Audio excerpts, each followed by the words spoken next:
Nzambe za lokomo. Merci na tongo kitoko. Jésus, merci. Oui, bien-aimé.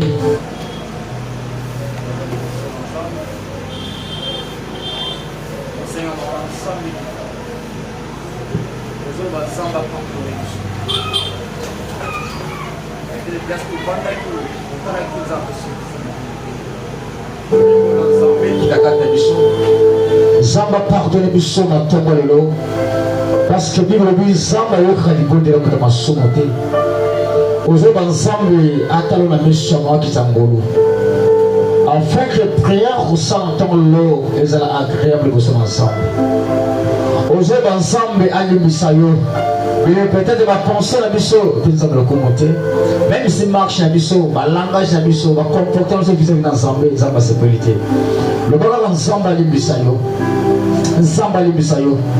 Bible sema lezayi loboko nzamba kusete. Bimato na nzambe kamamite kasima bende séparer biso na bulu na nzambe basumo. Loboko nzamba libisa biso. Nzamba kitamawa tosobonde la susu. Kolo to yimbo sopana yolo kula bato no bongite kolo.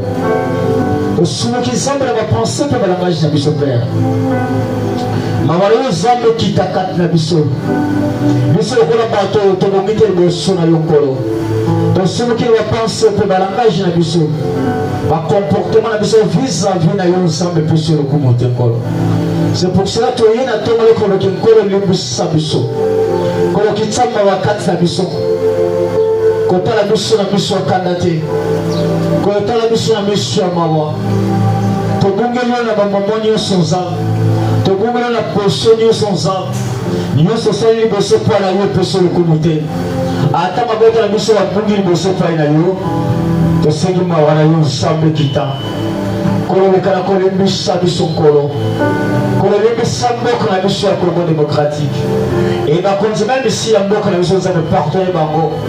Peut-être marche ya boza malamu te bosses pour la yo ma biso Congo sa kata mboka. Ça me partenaire bango. Afin que mboko na biso Congo ke malamu za. Nzambe libisa biso. Pourquoi pas wabota na biso nzambe? Kitama wala kata wabota na biso. Ngolo na yo kita likolo na bango. La sinyoso babungeli yo nzambe ngolo. Nzambe bisoki bawana yo. Na kombo na Yesu ngolo na yo Yesu. Au nom de Jésus ngolo. Na kata kapche pulu ngolo nzambe. Pourquoi pas na kata komide matete ngolo nzambe? Pourquoi pas la kata vide kisha sangolo nzambe? Kolo kitango na baini ya vina biso. Kitango na baini ya vina biso. Kitango na yuna baini ya vina biso. Watoda butaka biso butulu kola boy. Nzambe kitama wakati na bango. Nzambe kotala wangu miso kanda tepea. Mawano na kata tomba lelo. Na kombo na Yesu. Au nom de Jésus. Ngolo na kata église omi. La Seigneur son de comment est-ce qu'on la boucle qui nous a donné. Nzambe kitama ona kata tomba ensemble. Enfin nous tobika merveille côté paina yo. Nazere ngolo na yo ensemble to yeli sepa na yo. To yeli sepa na yo ensemble. Oh Jésus. Merci. Merci. Oh Jésus. Jésus. Non. Merci. Merci. Merci, Kolo. Jésus. Oui.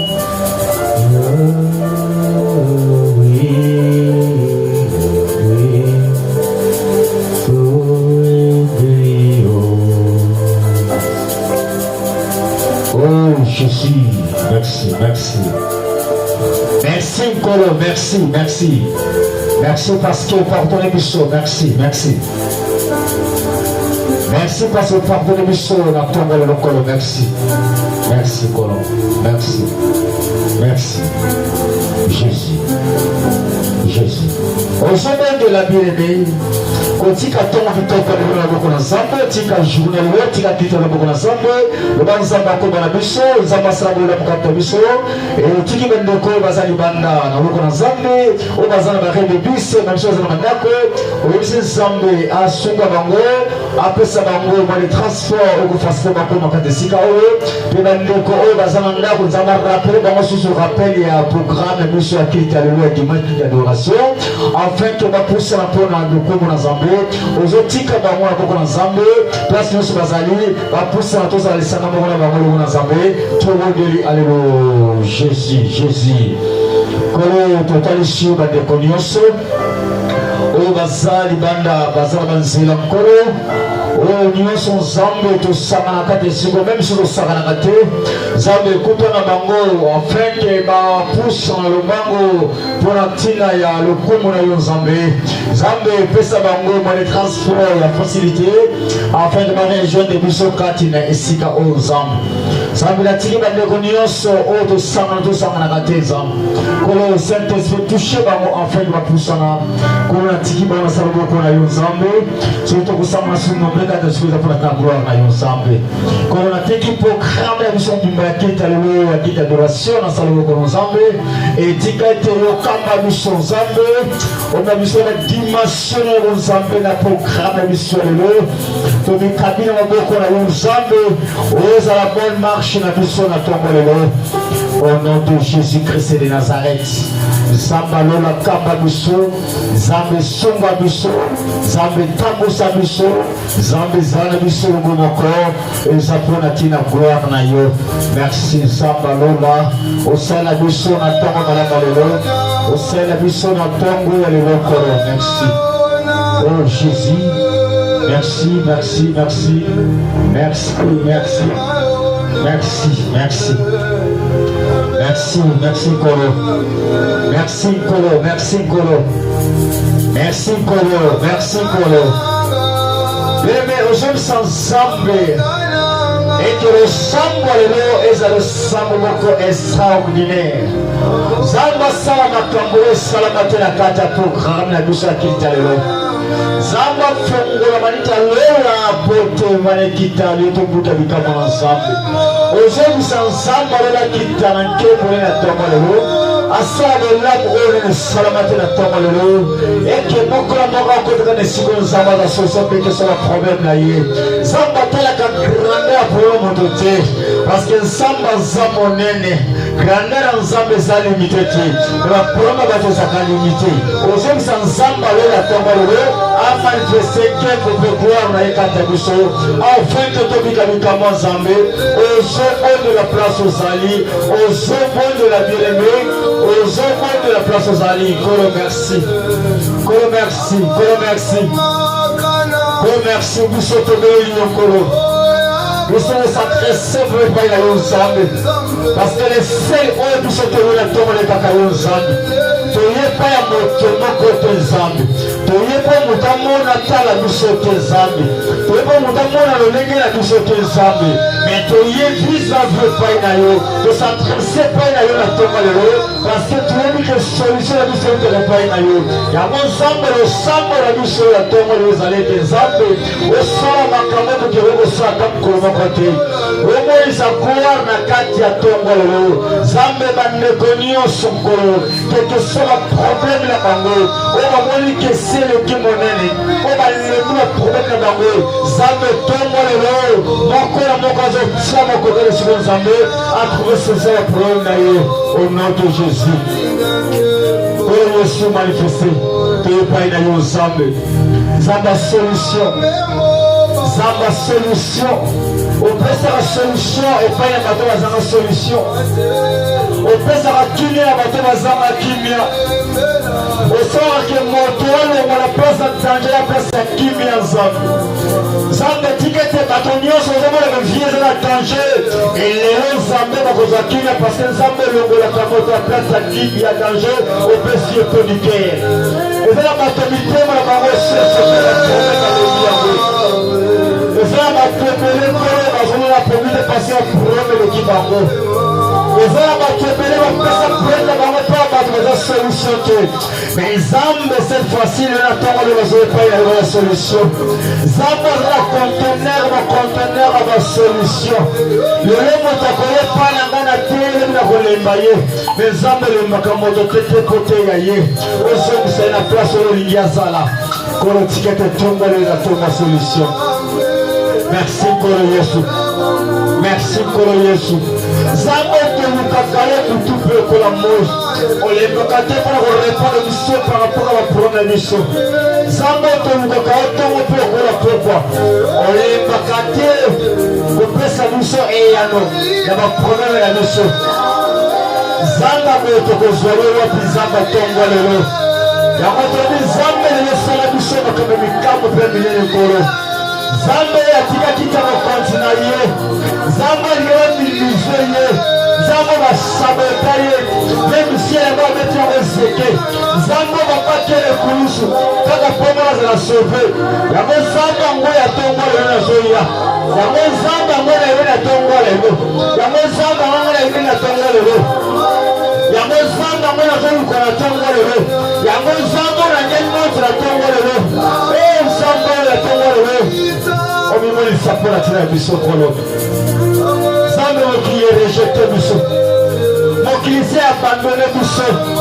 Peut-être qu'il a fait la femme qui veut. Mais il n'y a pas de droit qui n'a pas. Attends ma camarade de la ratine à deux. Mais ça me trouve pour la peau sa ratine. Catholique à patine la mission Zam. Oh Yesolo. Yesolo, Yesolo. Merci, merci. Merci Kolo, merci.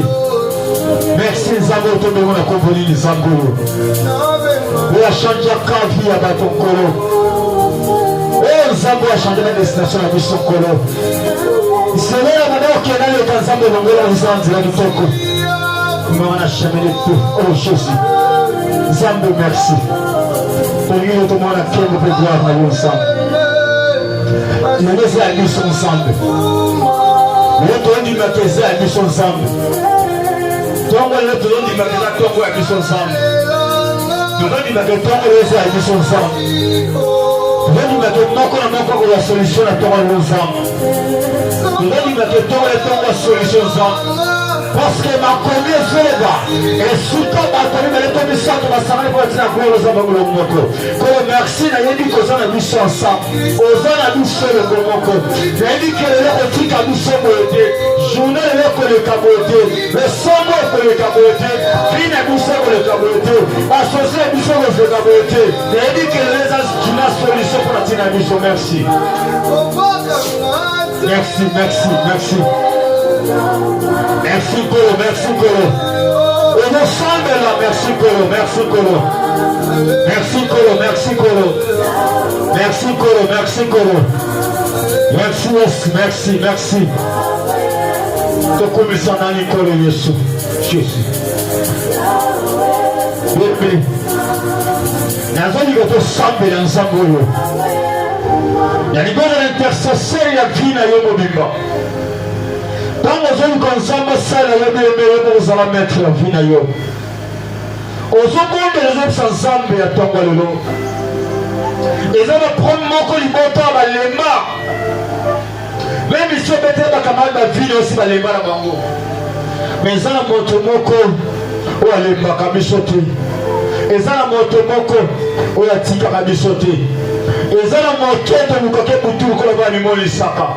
Si vous toujours mis ensemble à cause du sang de Jésus, anima que ce pour laquelle peut être mis à la sauver. Donc, bien à cause du sang de Jésus. Ozosenda makina na Yesu Masia na tongo lelo. Ebanda ko purifier boko na yo, banzela na yo, nako na yo, eba projet na yo. Et le sang de Jésus, ebanda ko ganga na kati ya vie santé na yo pe na tongo lelo. Osena makina ma solution totale na kati ya vie na yo. Oh oui, ozobodela bien. Bonela Yesu le sang de Jésus. Ozobodela ko senga le sang de Jésus. Ne comment si vous parlez aux autres là. Le sang de l'agneau, le sang précieux. Le sang de la nouvelle alliance. Le sang de purification. Et nous avons purifié à cause du sang de Jésus. Nous avons l'homme à cause du sang de Jésus. Nous avons vaincu à cause du sang de Jésus. Nous avons le sang de Jésus qui t'a. Bien, il y a qui ne pas la banzela. Et ce pas la banzela. Makiele Simasia, il y a la solution à ton vidéo. Oh, le sang de Jésus. Le sang de Jésus, le sang de Jésus, que le sopa makila na yo, le sang de la nouvelle alliance, que le makila na sumasi sopana, makila na yo sopana, et ben le ganga na kata vie na biso, et ben dako ganga na kata la santé na biso, rien que le sang précieux. Merci le sang de Jésus, le sang de Jésus. Le sang de Jésus, merci le sang de Jésus. Connaissez pas mon santo, connaissez pas mon santo, connaissez pas mon santo, connaissez pas mon santo, connaissez pas mon santo, connaissez pas mon santo. Et je sais que Saint-Esprit, le seul consolateur, esprit, révélation, sagesse, intelligence, c'est le mon santo Kabalousso dans ton monde. On a rempli du Saint-Esprit. On va faire d'abord nos sangs. On quitte la tombe de ton du sabbat, la même dans l'assemblée. Ce n'est pas que la Saint-Esprit. C'est quand vous avez nos sangs la tombe de l'obéi. On se monde là. On veut faire d'abord nos sangs. Donne l'esprit salut. Alléluia. C'est le Saint-Esprit. C'est le Saint-Esprit qui t'a. C'est quand vous avez nos sangs qui t'a. Senga molimo santo kita. Senga molimo santo kita. Senga Saint-Esprit kita. Senga Saint-Esprit kita. Merci. Saint-Esprit, le seul consolateur. Saint-Esprit. Présence à Saint-Esprit. Présence à Saint-Esprit. Présence à Saint-Esprit. Molimo santo kita. Molimo santo kita. Molimo santo kita. Molimo santo kita. Nous allons appeler ça dans la tombe. Présence à Saint-Esprit. Molimo santo kita. Nous allons appeler ça dans la tombe. Nous allons appeler ça dans la tombe. Saint-Esprit qui t'a manifesté votre gloire. Au nom de Jésus, Saint-Esprit. Au nom de Jésus, Saint-Esprit. Molimo santo kita. Présence à Saint-Esprit. Au nom de Jésus. Au nom de Jésus, Saint-Esprit. Saint-Esprit, Saint-Esprit. Saint-Esprit, Saint-Esprit. Saint-Esprit, Saint-Esprit.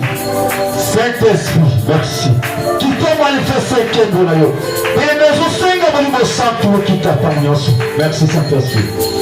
Merci, Saint-Esprit, Saint-Esprit. Saint-Esprit qui t'a manifesté que vous l'avez. Au nom de Jésus. Au nom de Jésus. Au nom de Jésus. Jésus. Merci. Jésus. Bien-aimé. La Ligue c'est bon de la campagne de ta zone bas. Comment de la toujours de ma compétence de ma commission aux yeux d'Angotier. Mais la Ligue de la concentrer la tombe de bien-aimé. Pour la carte d'église de la première la mission de l'aîné. Et ça la première où on a connu le biango. La note est qui est biango. Et ma décret professeur le créé le biango bien-aimé. Et quand vous avez le sang de bien-aimé, au petit qui va prendre le ensemble. Je aussi. Je aussi. Aujourd'hui, c'est ensemble à monter à Malam Koleka. Ensemble à Malam Koleka, mon qui veut aimer. C'est la première vie dans le biango. Et je l'ai déjà la première biango aimé. Mais ça, maintenant, on va Malam Koleka ensemble. Aujourd'hui, c'est ensemble. À côté de la première vie na yo, aujourd'hui ensemble à côté de la première vie na yo, oh bah tu vas côté la carte de la première vie na yo, bah on va côté de tout le monde va nous disakayo, aujourd'hui ensemble soit à côté de la première vie na yo, les seuls motos à côté de la carte de la première vie à motamula pas penser que l'on gagne sur Massia, aujourd'hui ensemble à côté de la première vie na yo, dans zéro sur Massia nous cause la vainqueur, dans zéro ils sont sur la vainqueur, il y a un ennemi sur la tombe le, samba côté de la première vie na yo, pour te samba côté et je dépend de la yo, il y a des gens de là.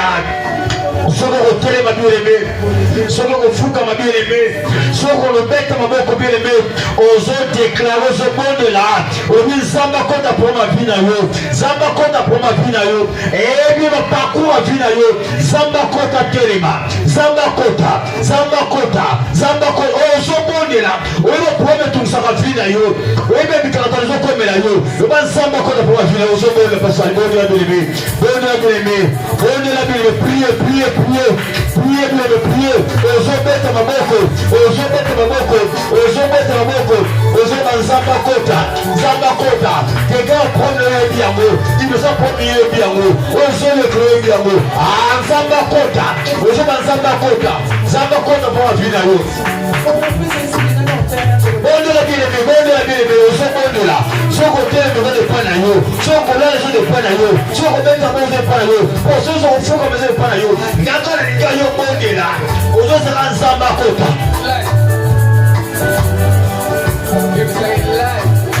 Merci Kolo, merci Koko.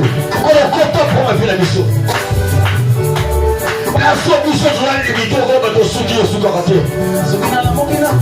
Oh Yesu, merci Kolo. Tu vas me donner autorisation à te. Ça me compte pour ma vie la mission. Ça me compte pour ma vie la mission. Mais pour ma vie la santé la yobele. Ma dosi ba simbango. Zamba za docteur la vie na kota. Zamba za docteur la vie na bele. Zo bondela. Zamba za docteur la vie la santé na yo. La docteur la santé na yo. Bondela bien aimé dans le Seigneur. La docteur la santé na yo. Parce que santé les a toujours médiocre. Santé ça vient de. Et les madame le mabé. Oui, dans la place au le matin. Les médicaments aussi ça. La pharmacie aussi là. Plutôt aussi là. Cette fois-ci, on joue dans un accord de première santé là. Il y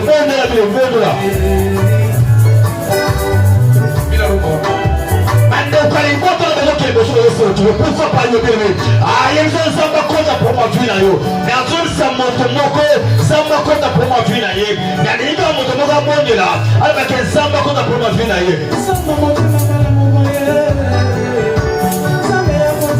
Bondela de pena bondela priez. Nazo kayote. Priez zo kanate, le somme zo kanate. Yana bisayo, le somme futaka. Na demsa ne komoko, le somme futaka. Moto pousse besoin ensemble, appuie pousse ensemble. Nzamba tika kaete, nzamba futaka. Pourquoi nzamba futaka? Pourquoi nzamba monaote?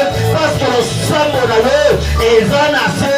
Mais ça pas ça tu vas prendre là. Le somme dimension. Bougez trop ensemble. Bougez trop ensemble. On se prend là. On se met ma boko. On se ensemble là. À côté pour ma vie na yo. Zamba kota bien aimé le Seigneur. Zamba kota. Tongo le Seigneur. Tongo le Seigneur. Tongo le Seigneur. Tongo le Seigneur. Bateau a poussé de gens ensemble. Il y a bateau a dit qu'il va qui passionne à Bamo. Va comprendre les grandeurs de Mozambique. Va comprendre les montées de Mozambique. Zamba kofuta. Zamba kofuta. Yaona wewe sayo. Zamba kota. Tongo le Zamba kota. Tongo le Zamba kota pour la vie à mon ayo. Merci Kolo.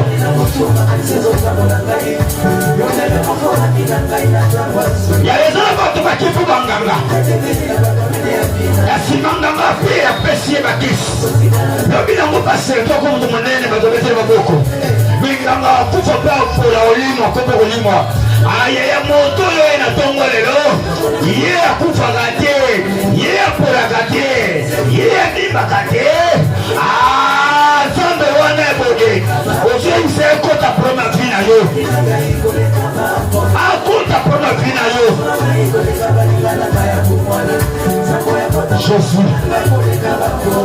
Jésus, merci. Merci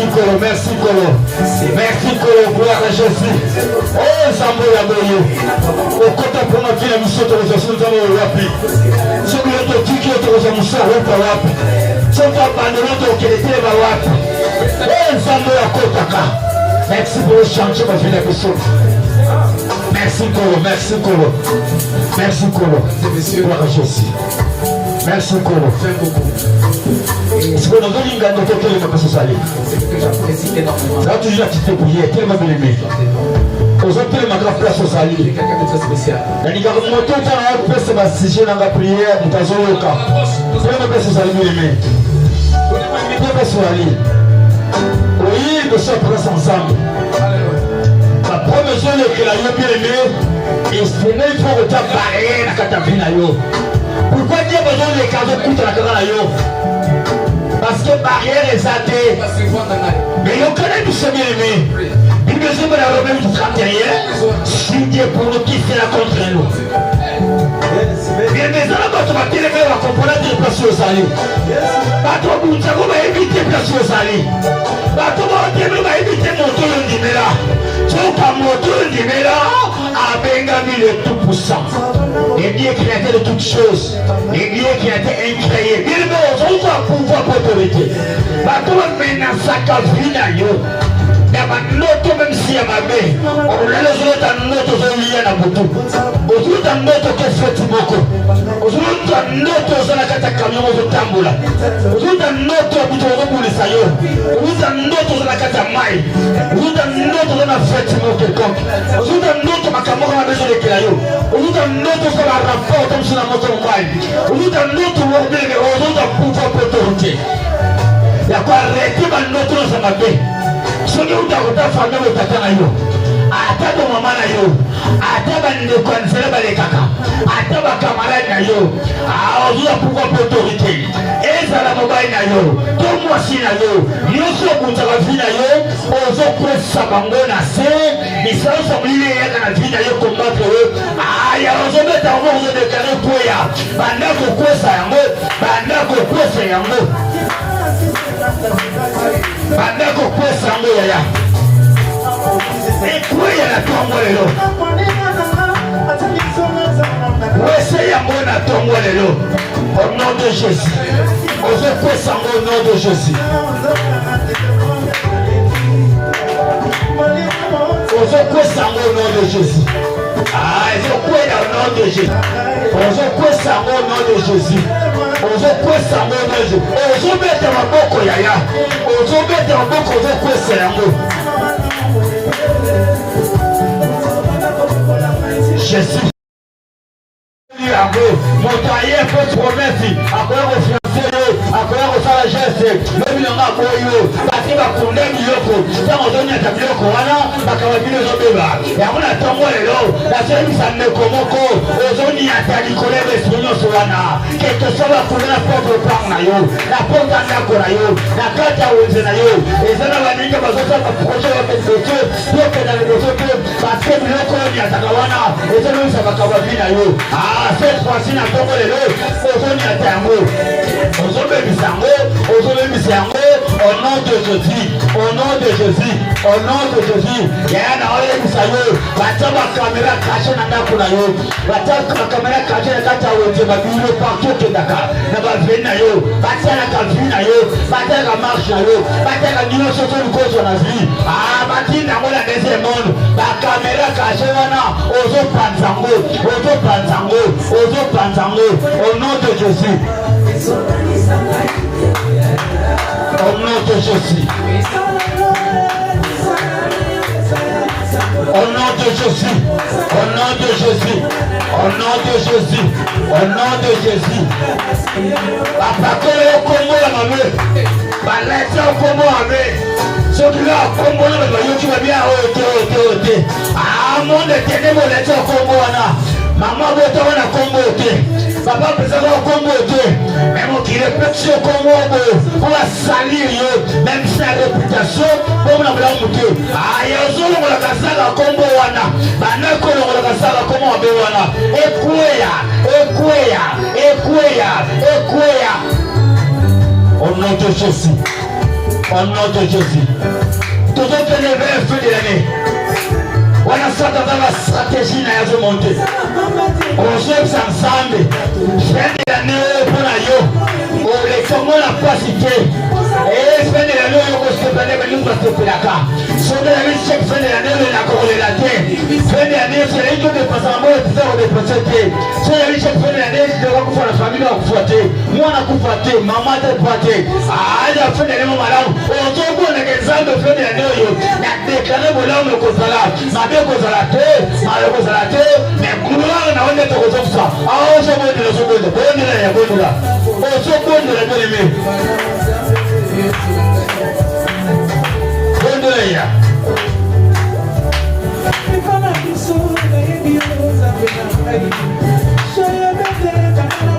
Jésus. Merci, merci Jésus. Merci Jésus. Merci Jésus. Merci Jésus. Jésus. Yaoka. Ozosala moto na nzambe ezosopana moto na nzambe ezokita ezozikisa nyonso badema résistance moto na nzambe partout moto na nzambe yokota ata na famille na yo batembelaka yo oyo balukaka vie na yo kweya oyosaka moto na nzambe tutumba bango ata koko bakoko no na village soki azaka na village aza na ville ya Kinshasa partout azali azopela soki eza mama tata yaya mwasi mobali to mwana yo ozopese moto na nzambe soki eza bavoisin na yo bazopela moto donc bato nyonso bobutaka vie na yo yaya faya na ntongo lelo apesa bango moto na nzambe bazopela belebele barealité butu eyi yango te afaya tumba bango basika pesa bango tumba bango belebe basika moto na ntongo lelo pesa bango ango basepela bolelo te bapela basika ata mwana priere yesu bebe moto lelo nozwa moto nyonso oza konserne na kati ya vi nanga apela moto oyo buzanga apela moto oyo azolinganga te apela moto oyo alukaka vi nanga apela moto bandoki nyonso ya vi nanga bapela oyo baluka bakanga vi na pokotete bapela moto mpe bazali bazozika ozotumba bango na balaboratoire na bango oyo bakalebasa bango nyonso magike ozozika naomona ndenge batemple bango ezopela moto temple ezopela moto ata baza na mboka baza na Kinshasa baza na partout baza bapela naomona ntongo leo bandoki nyonso avi bapela moto au nom de Jésus. Au nom de Jésus. Au nom de Jésus. Au nom de Jésus. Au nom de Jésus. Au nom de Jésus. Merci. Aux gens ensemble, c'est que à faire le boulot. Le gars ensemble, c'est un boulot, musico. Le gars ensemble, c'est un boulot, musico. Le gars ensemble, c'est un boulot. C'est un boulot, musico. Zambe sele biso bolamu na ntongo lelo bolamu mokili osala te nzambe osalela biso toza na mposa kaka ya bolamu na yo nzambe yosa nzambe asala bolamu na yo bavoisin bakompeleke nzambe asali bolamu libote kompeleke nzambe asali bolamu bandokino bakompeleke nzambe asali bolamu. Jésus, merci Kolo, merci Kolo. Jésus. Gloire à Jésus. Amen. Alléluia. Alléluia. Nani mokonzi. Nani kobeta na kwa mboko makasi. Nani kobeta maboko na bakri de joie. Kobeta maboko na bakri de joie. Est-ce que vous allez? Est-ce que tu saliawa? Amen. Est-ce que tu saliawa? Amen. Nana oyo kote tu saliawa? Lukana ibisayo. Album nyonso ya frère Patrice. Mame stre beta milolo. Alléluia. Mais comme ça là, maman vous a mis ça toi. Monsieur Kobebi, mis ça. Nani mokonzi? Nani mokonzi? Sikona biye. Tozobe tamboko na batri de joie. Mameste la zakaye moko abeta kamilolo. Mais biso toza. Tala. Je vais poser vous connaître un tableau. Voilà ça yo. Au moins biso yo, to ko fana biso. Le dimanche ko presenga te. Nani mokonzi? Ko presenga te parce que les journées ça journée unique fana pour ensemble. Mameste accompagner le komoko. Abiso na beti milolo tokozwa chip. So na beti milolo toke poto. sur la bête milolo tolia bien ça veut accompagner secret milolo wana ya mwana nzamba so pambola bango à cause de milolo ayoka ka solité album nous ça peut aller ka bibolo alléluia nani mokonzi est-ce que c'est vous allez surtout ça ensemble na bito manifestation moko na tongo lelo parce que na yito yoki jamais balé mais l'église là te polo dans la nombre dans la 1000 ou 10 000 personnes Zamba sana posa ya quantité mais qualité. Alléluia. Amen. Et bien le bien le côté. Parce que bato bongole ka église wana, na saba to mi balé misa to prome ya te. Zamba to préparer ka misa to wana. Parmi misa to wana zamba zaka na 2 personnes. Mais beaucoup na bino ataboza 10 000 personnes église. Peut-être zamba zane wana te. Que to sa 10 000 personnes bino wana, mais zamba za puta putra bo moko. Contre ya katie. Na soka soni pour l'église wana bazaba to moke. Non, et ça des personnes zamba za. Yes. Ni le sika batumi bali to misato. Basanga ni pona tina kombo na sabo molongo. Alibite kuna 10 personnes non. Alibite kuna 20 personnes non. Mais alibite ka batumi bali to misato. Ça montre que toleki déjà quantité nombre pour nzamba solo alijiwana. Sio biso na tomo lelo na zoni nga watu pesa nzamba lokumu. Ngato na mudira kaliwe tunosha pona lokumu na nzamba. Yes. Parce que batelimbangisi badamba ka samedi dimanche 18h bazonga na ndako oza azwa tsitsani kuto mwashi amen so biso toza kuna kula na nzamba ko presenga te amen nous a journée d'adoration et louange amen to kwa toye nzambe to ko bila nzambe to ko sanjo la ye parce que le les a 7e jour et le jour de repos et ça va dire ma sanjoli ya bolama selebiso na ebisa ndeko bele ko lingato pesa nzambe merci kaka na fin de l'année tout après sombo bébé commanda lundi dimanche pesa nzambe merci parce que ça va tomber la coupe dimanche bakangi bango pe lundi mardi pe basi makama mais ça m'a pesi autant pendant lundi dimanche lelo obélité ata bibote obet pe bakuli ça que le boté il me ça les connaissants en vérité nani mokonzi nani mokonzi soko zoze la ke o pesa nzambe merci so bakaleli mbongo bien pesa nzambe merci tanyos o nzamba sa ko la porte na vie na ngana pesa nzambe merci parce que nzamba pesa la santé azo bondela ngani botu pour oish azo préparer de la montre na ngona na yebite ya wana pesa nzambe merci bien avant peut-être qu'on va makasi peut-être qu'on va makasi parce que na kobenga mutu moko akopesa akatula kalandela nzamba awa maochelo na sezate parce que amona ka yo kubata mnaba mama ubata bezate ona chelo na se ubata mateko na mono fort to zabe mke alléluia la lito pesa nzamba merci ndeko moko lukatula kalandela nzamba akoza bolamo nzamba salelier leto kubina na biso to yeba peto kubina avant monter les katoko yeba to kubina ba danse ba rombo ensemble to kubina pona ko nzambe ko ka so pona nzambe te so ke kuna na chetemba au milieu 30 bouteilles yo ka ba danse ozobina pona mona yo wana jije bokanga kita kukufa ko pola nzambe kufa ta pola rate linganza boko ko na lola bije so ka bwa ki koleka baboka bamebele bakufa bapola kombo sila babanga kaye menzabe soka boko na lole sili ya pesa za merci so nzamba sema pesa za merci wala mosakoli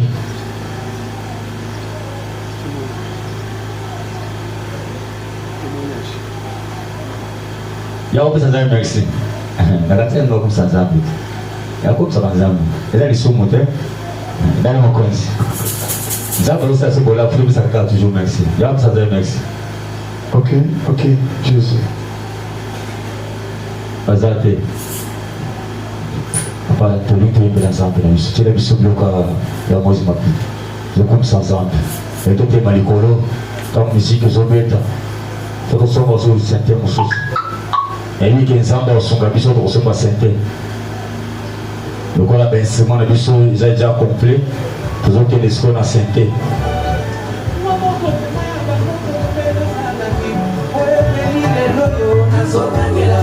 Ele met toujours tellement de couleurs, toujours de l'ensemble, tellement de couleurs,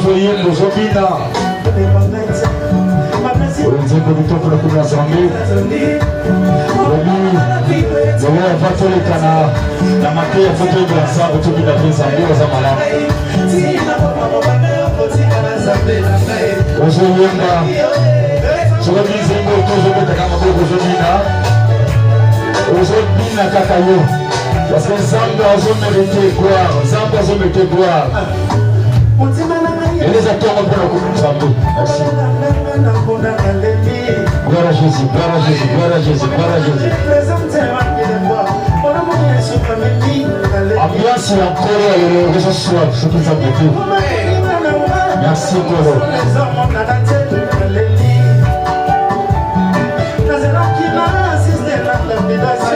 Aujourd'hui, il est ensemble, aujourd'hui, il est ensemble, à cette larve, à tout de joie, à cette larve, Yesugu. Merci pour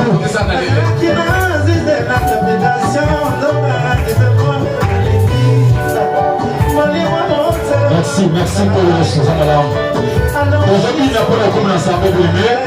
La ligne de confiance à tous les mazopuna, à tout petit, tout l'ambiance à Koro, aux ambiances à Lola, aux connectateurs, aux connectateurs de l'aimer. Ambiance à la DJ, par rapport à la Yesu, à pour la rater. Pourquoi pas tout le monde a été? La ligne de la Kanzam. Aux arunga spécial à Lola. Pour le coup, ensemble. Merci.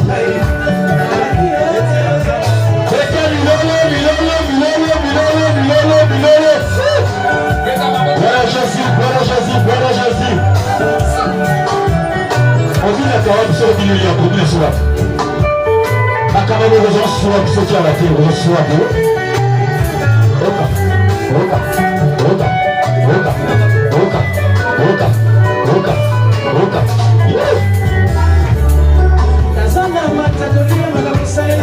Merci Bolo, merci. Nazolinga comment kazobina azobeta pe maboko na bilolo kaka ye akomprendre ke ntongo lela ntongo ya Yesu Masiya ambiance avoko tosuwa biso toyala te préparation lela oeza préparation lela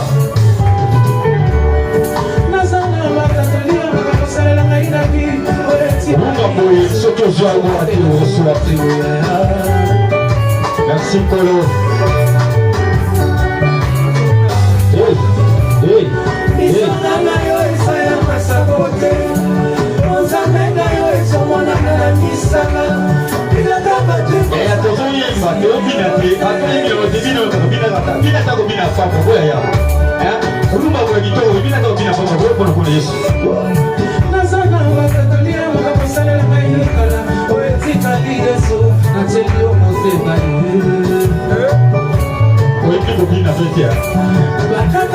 Alors la commune avec nous, le garçon qui peut être Yesu.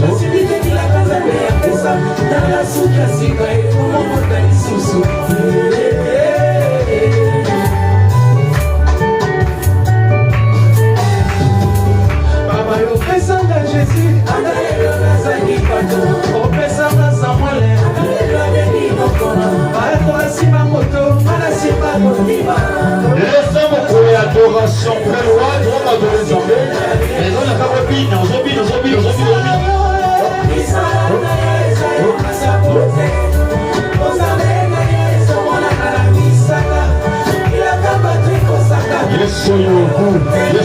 Yesu kuna tongo lelo. Tokoza Yesu amulisi wapi yo? Tokoza Yesu amulisi wapi? Merci pour Yesu, merci.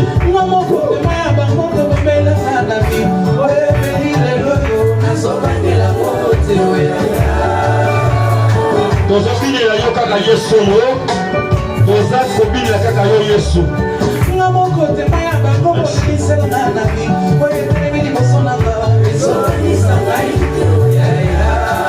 Et à côté la pièce, côté la pièce à l'eau, côté la pièce, côté la planter, côté la pièce à l'eau.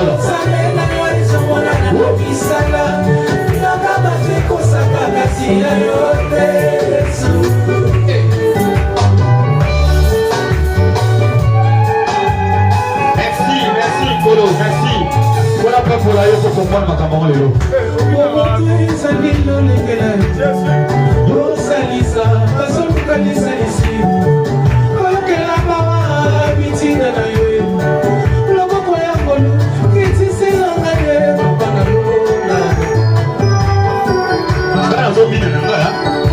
Nana sondo kone sola pesa mapema. Abina rumba Yesu. Okay. Sana mama tema bengi yo kusuya bato.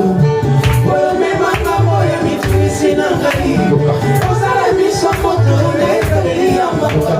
Sama oyo papa ya senga boni biti. Osala pati. Yesu good. Merci. Ekuke ya kokota pona kozwa lisuki. Nasenyo motema lokola mwana ya kwasa. Merci pour le. Nazo kote na motema na bonzabe. Tema na wanzabe Yesu na ngai. Dojobe takaka milele. Shaya bete papa na kotama na pasio. Yekola komina mbele. Yekola komina mbele pour mkola kota karumba.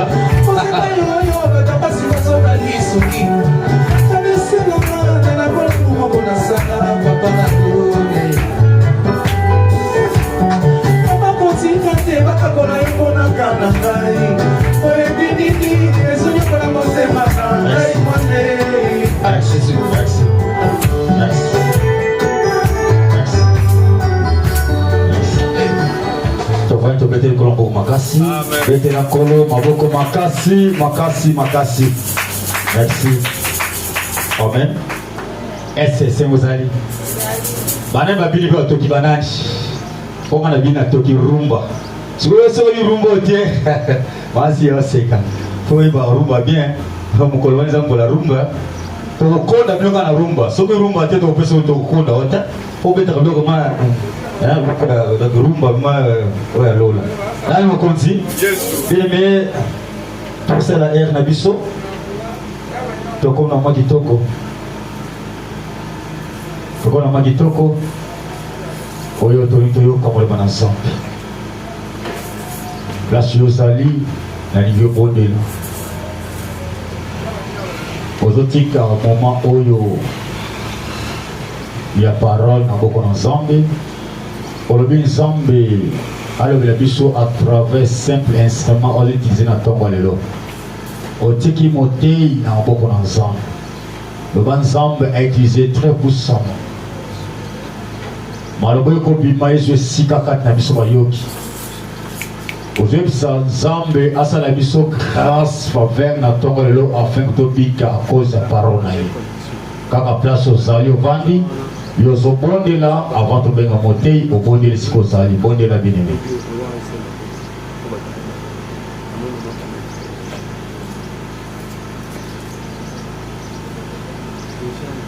Ozobondela bondela bien-aimé bondela.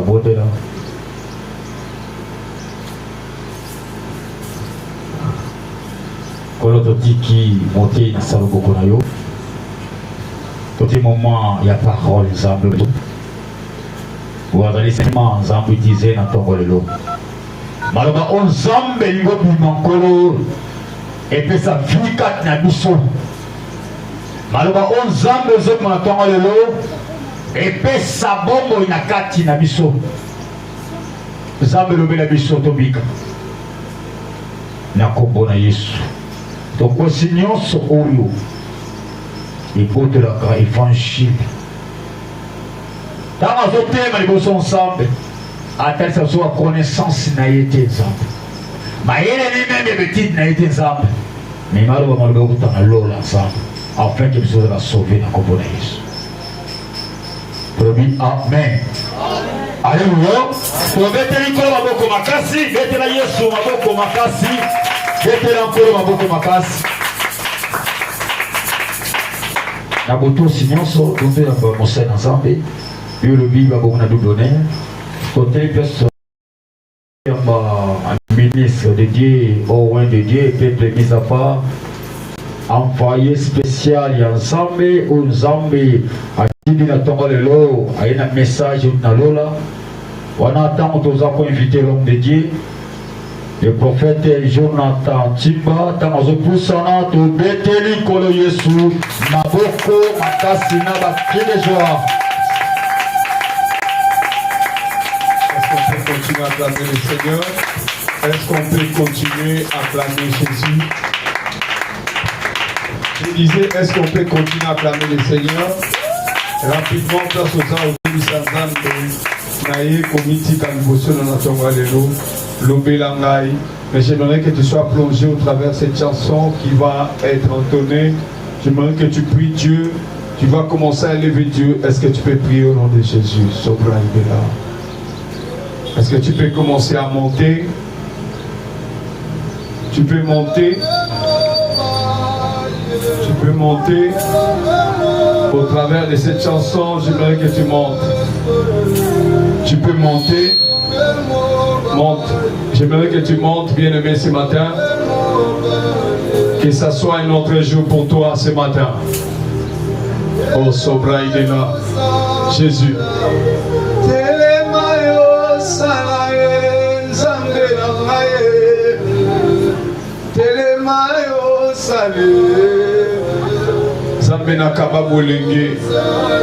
Le Dieu de ma vie, Sobra Idela, Ibra Souteke. Est-ce que tu peux monter, Jésus?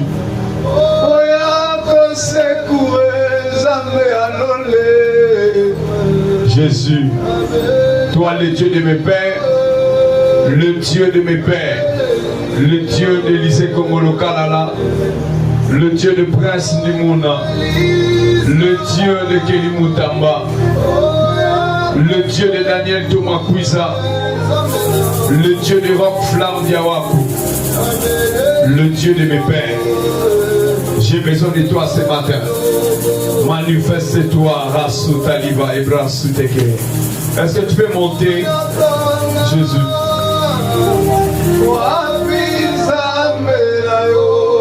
Chilo, mon Dieu. Et Brassou Taliba, Paraba Seteke.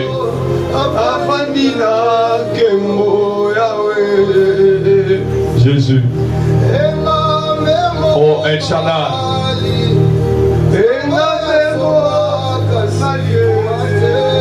Satalabaya, Ibrasu Taliba. Emando Poteke, Ibrasute. Rokoto, Ibrasu Taliba. Marabo Shete. Jésus. Est-ce que tu peux monter avec moi? Yahweh Kumama. Yahweh Kumama. Tu peux monter avec moi? Yahweh Kumama. Pendant que tu élèves Dieu, le ciel s'ouvre, mon Dieu. Yahweh Kumama. Jésus. Yahweh Kumama. Est-ce que tu peux chanter ce refrain? Yahweh Kumama. Jésus. Yahweh Kumama. Yahweh Kumama. Est-ce que tu peux chanter ça s'il te plaît? Yahweh Kumama. J'aimerais que le ciel s'ouvre. Shama. Yahweh Kumama. Oh mon Dieu. Yahweh Kumama.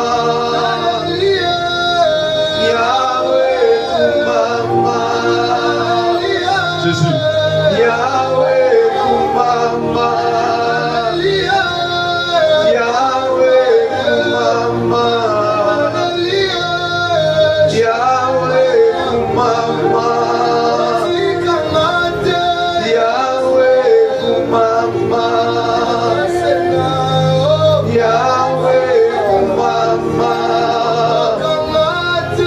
Yahweh Kumama. Yahweh Kumama. Le temps est arrivé, nous voulons écouter ta parole. Le temps est arrivé, nous voulons être visités. Saint-Esprit, moi, s'il te plaît. Que je disparaisse afin que tu apparaisses. Comme l'a dit ton serviteur Daniel Thomas Kouiza. Je te prie, El Shaddai, Dieu, mets ta parole dans ma bouche. Que je disparaisse entièrement. Que je parle de ta part. Manifeste-toi, ira sous taliva, repraïdele. Mon Dieu, mon roi. Mon Dieu, mon roi. Utilise-moi ce matin pour l'avancement de ton œuvre. Mets ta parole dans ma bouche. J'aimerais parler de ta part, oh Dieu. J'aimerais parler de ta part, El Shaddai. Mets ta parole dans ma bouche. Que je disparaisse, Père éternel. Sois à l'œuvre, Jésus. Manifeste-toi, Père, au nom de Jésus. Est-ce qu'on peut m'aider à acclamer le Seigneur? Est-ce qu'on peut m'aider à acclamer Jésus? Je disais, est-ce qu'on peut m'aider à acclamer le Seigneur? Il est vivant. Il est vivant. Qui? Est-ce que tu peux mieux acclamer le Seigneur? Tu peux mieux acclamer le Seigneur? Est-ce que tu peux le faire mieux? Ah, j'aimerais que le ciel s'ouvre ce matin. Est-ce que tu peux mieux le faire? Ah, maman, avec ta maman, on a mis le lac rapi. Dans un lieu, maman, on est dans la yoté. On est dans la comité. Dans un lieu, on a ta milolo bien wana. Nous pas ah, maman, on a papa, ma cabella sifflé. Na évité à tigal na pour toi ça. Est-ce que vous m'avez remettre la sous ma sœur, ma casse? Amen, amen. Que Dieu vous bénisse. Alléluia. Que Dieu bénisse son serviteur, le prophète Daniel Thomas Kouiza. Alléluia. C'est un serviteur de Dieu que j'aime beaucoup. Alléluia. Il est un père pour moi. Il est vivant. Pendant qu'il servait le Seigneur, moi j'étais encore un enfant. Il me touchait par la main, il me tenait par la main et j'allais partout avec lui. Alléluia. Et j'ai beaucoup de respect pour son onction. J'ai vu comment le Seigneur a opéré des miracles par lui. Amen, amen. Je t'ai béni au nom merveilleux de Jésus. Père, je te rends grâce pour ce moment. Je te prie de délivrer ton peuple et de délivrer nos vies. Mets ta parole dans ma bouche, que je disparaisse entièrement afin que tu apparaisses. Je te prie, Père éternel, utilise-moi, oins-moi, que je sois débordé par la puissance du Saint-Esprit. Comme il est écrit, vous savez comment Dieu a oint Jésus-Christ de Nazareth de force et de puissance. Oins-moi ce matin de ta force. Oins-moi ce matin de ta force. Oins-moi de ta puissance au nom de Jésus-Christ de Nazareth. Que je disparaisse afin que tu apparaisses. Sois à l'œuvre, guéris ton peuple, délivre ton peuple, délivre nos familles au nom de Jésus. Amen. Est-ce qu'on peut acclamer le Seigneur? Rapidement, nous allons lire la parole de Dieu. Et y a-t-il quelqu'un qui va nous aider à lire la parole de Dieu? Je suis dans Hébreux chapitre 7, le verset 9 à 10. Si on peut nous aider. Aujourd'hui, je vais voir s'il y a des gens qui amènent aussi des Bibles. Même par téléphone, si tu n'as pas une Bible, toi, tu dois passer par la délivrance. On a un téléphone Android, moi la Bible, tu dois passer par la délivrance. C'est pas normal. Comment quelqu'un peut avoir un téléphone Android ou un iPhone, mais il n'a pas la Bible à l'intérieur? Ma vidéo pornographique. Alléluia. Il est vivant. Est-ce qu'on peut m'aider à lire la parole de Dieu? Je suis dans Hébreux chapitre 7, verset 9 à 10. Ah, tel est le prophète. Au moins, il y a la Bible, il y a alléluia.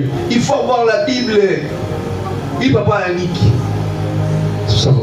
Ok. Ah, je vais lire.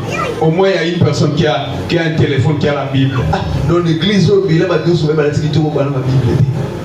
Et Hébreux chapitre 7, verset 9 à 10, je lis au nom de Jésus. Amen. De plus, Lévi, qui reçoit la dîme, l'a payé pour ainsi dire par Abraham. Car il était encore dans les reins de son père lorsque Melchisedec alla au devant d'Abraham. On acclame la parole du Seigneur et on reprend nos places. Amen, amen. Que Dieu vous bénisse. Amen. Il est vivant. Dans les passages que nous venons de lire, la Bible le dit clairement. Lévi a reçu quoi? La dîme. Dans cette époque, Lévi n'était pas encore né. C'était Abraham qui voulait se rencontrer avec Melchisedec. Il est vivant. Le roi de Salem. Amen, amen. Il est vivant. Mais le thème thème que nous allons partager ce matin, l'héritage maléfique et les possessions démoniaques. Alléluia. Pendant ce temps, le Seigneur m'amène beaucoup plus dans la délivrance, comme nous avons un ministère prophétique et de délivrance. Alléluia. Père le Seigneur, la Bible est claire. On parle de Lévi, Lévi qui n'était pas encore né, mais c'était son grand-père Abraham. Alléluia. Qui était là. Lévi est le descendant, Lévi est l'enfant de Jacob. Alléluia. Il est né dans les tribus d'Israël. Mais à cette époque où on nous parle, Lévi n'était pas encore né. Il est vivant. Mais c'était Abraham qui était là. Mais l'acte qu'Abraham a posé, cela s'est manifesté sur la vie de Lévi. Il est vivant. Alléluia. Prenons le Seigneur. Ce matin, nous allons parler des grands éléments, des éléments clés. Alléluia. Que nous allons examiner par rapport à la parole. On va parler de l'héritage et puis nous allons parler de la possession. Rapidement, le premier point, c'est qu'ils sont en train de noter l'héritage maléfique. Alléluia. Lorsqu'on appelle héritage, il s'agit d'un patrimoine laissé par les successeurs. Je répète, lorsque Mahomet a dit cela, héritage, c'est-à-dire eloko oyo mutu atiki to atike la bananaye. Alléluia. La plupart des héritages, ils ont dit que papa va tirer la banane. Alléluia. C'est par là qu'on parle de l'héritage. Ça peut être des biens matériels, ça peut être des biens financiers. Alléluia. Ça peut être même des parcelles ou des véhicules. Il est vivant. Mais on utilise le nom de l'héritage. Alléluia. Bienvenue dans le Seigneur. Et l'héritage démoniaque, c'est toute œuvre du diable qui nous a été légué par la sorcellerie et l'envoûtement. L'héritage où un homme laisse à ses enfants, ou un père laisse à ses enfants, c'est un héritage où ils ont référé que tous les locaux pour papa, ton maman, atika. Alléluia. Mais l'héritage satanique, il est vivant. Et ça, mon coin est logo aux une angela sorcellerie et envoûtement. Alléluia. Lorsqu'il y a la sorcellerie et l'envoûtement, c'est alors que l'isolé a héritage et bête à maman. Je peux vous donner un exemple. Il est possible, papa sera monté dans la sorcellerie, banana peut pas jouer sorcellerie. Il est possible, maman sera monté dans la famille, chef coutumier, banana peut pas jouer dans il est aussi possible, il y a parti que la lègue n'a héritage à sorcellerie. Alléluia. Est-ce que je parle à quelqu'un? Il est vivant. Il est vivant.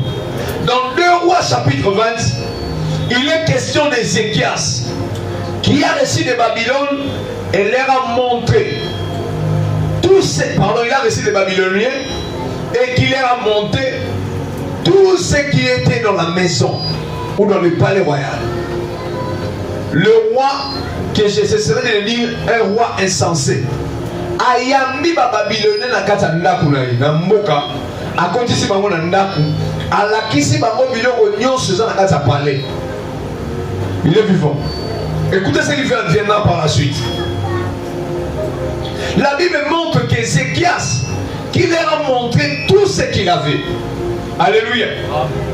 L'importance bien aimée dans le Seigneur, pardon, il est important de faire attention à tout ce que l'on fait. Quand tu es parent, il faut faire très attention à ma au salaire. Alléluia. Quand tu es parent, il faut faire très attention à Olobaka. Il est vivant. Si tu es parent, tu n'es pas capable de contrôler tes paroles, tu détruiras ta vie ou toute une génération. Est-ce que je parle à quelqu'un? Quand tu es parent, tu dois faire très attention à ce que tu fais et à ce que tu dis. Alléluia. Écoutez bien aimé. La Bible dit Ézéchias a reçu les Babyloniens et il les a fait entrer dans le palais royal. Cela ne s'est pas limité là, mais il est allé très loin à la kisi bango biloko nyonso na palais royal. Il est vivant. Il est tellement important de faire très attention à ce que l'on fait à ce que l'on montre. Alléluia. Et là, mettre à cette place.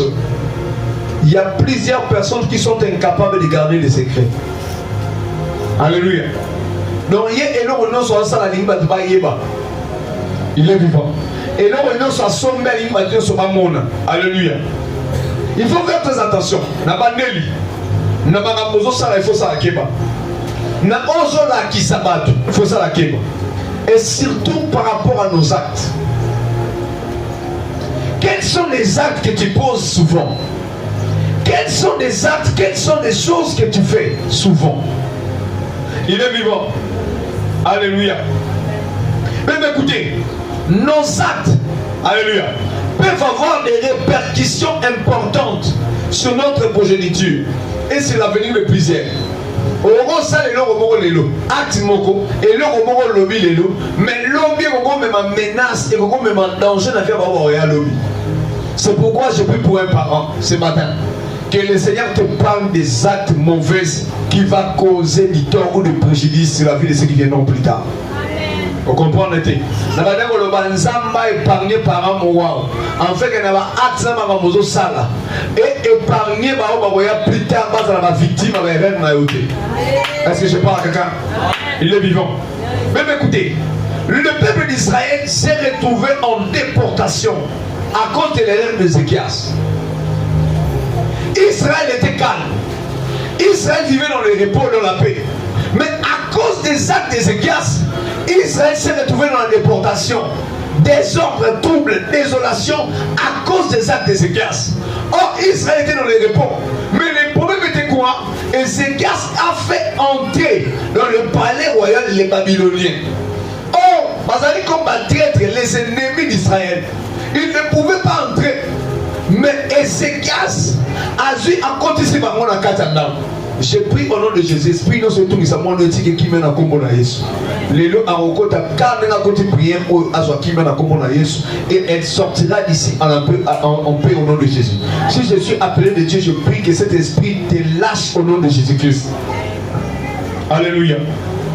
Même écoutez, plusieurs personnes vivent l'héritage qui leur a été légué. C'est-à-dire vivre le problème dont on n'a pas été auteur. Alléluia. Écoutez, et ça va vivre l'héritage de la vie. On va tiquer la bango, on va payer sa bango. Alléluia. Il y a certaines personnes qui vivent les problèmes qu'ils ne s'attendaient pas dans la vie. Alléluia. On vit qu'à échec aux auteurs dans le monde. On vit qu'à problème aux auteurs dans le monde. On vit qu'à malade aux auteurs dans le monde. Est-ce que je parle à quelqu'un? Pendant que tu fais ça, me dire amen, je vois Jonas qui me dit amen. Pendant que je lui pose la question, Jonas, pourquoi tu me dis amen? Jonas me dit ceci, il est écrit, à cause de mon erreur, il y a eu plusieurs personnes qui ont subi. Et bien là, tu vas perdre à cause d'un gars. J'aimerais bien quelqu'un, si ce sont tes parents, tes arrière-grands-pères, par exemple, à hauteur et à ma réalité, je prie au nom de Jésus ce matin, tu seras libéré au nom de Jésus. Si dans ta famille, tu ne se retrouver dans ma erreur, dans ma problème, dans ma solution, dans l'échec, solution Zanatina plutôt, je prie ce matin, tu seras délivré au nom de Jésus. Si tu me dis un bon amen, je déclare que la grâce de Dieu te localise. Il est vivant. Alléluia. Ces héritages peuvent prendre plusieurs formes. Alléluia. Même écoutez, héritage satanique, et on soit ma forme et la vie à moto. Les héritages sataniques peuvent prendre plusieurs formes dans la vie de quelqu'un. Alléluia. Première des choses, les maladies héréditaires. Nana poso la nanga bien. Par la génétique. Papa azara la maladie à sucre. Noko azara la maladie à sucre. Yaya, vous allez comprendre que dans la famille, tu vas les gars soit dans l'opération, soit il faut mettre la maladie à Missou, soit il faut mettre la maladie à Makolo. Les maladies héréditaires. C'est parce qu'elles est au travers génétique, Makila. Est-ce que je parle à quelqu'un? Famille ou on a battu sur ma légata dans l'opération. Famille ou on a battu sur ma belle à la kyste. La famille ou on a battu sur ma belle à maladie à Minou. Et où t'as Wapi. C'est parce que ce sont des choses qui viennent au travers des génétiques. C'est un héritage maléfique. Et ça commence à descendre. Papa Koulouta Koufana a le cancer. Maman est qui fait un cancer, il y a l'ibéli.